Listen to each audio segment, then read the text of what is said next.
જમ્મુ કાશ્મીરના પહેલગામમાં સર્જાયેલી આતંકી દુર્ઘટનાના વિરોધમાં અને મૃતકોને શ્રદ્ધાંજલિ આપવા મંગળ બજાર, પદ્માવતી અને મુનશી ખાંચાના વેપારીઓએ આજે જડબેસલાક બંધ પાડ્યો હતો।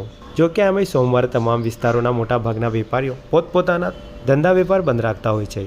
કાશ્મીરના પહેલગામની દુર્ઘટનામાં નિર્દોષ પર્યટકોની હત્યા આતંકીઓએ કરી હતી। સમગ્ર દેશમાં દુર્ઘટનાના ઘેરા પ્રત્યાઘાત પડ્યા છે, ત્યારે શહેરના મંગળ બજાર, પદ્માવતી શોપિંગ સેન્ટર, મુનશી ખાંચો, ચાર દરવાજા વિસ્તારના લારી ગલ્લા એસોસિએશન દ્વારા પણ સ્વૈચ્છિક રીતે પોતપોતાના વેપાર ધંધો બંધ રાખીને મૃતકોને શ્રદ્ધાંજલિ આપી હતી।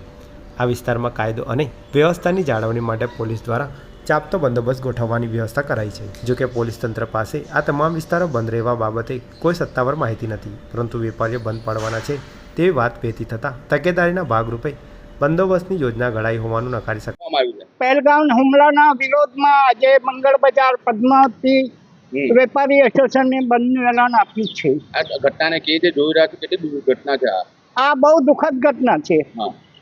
આ રાક્ષસો આવી ઘટના કરે, મનુષ્ય ના કરે આવી ઘટના।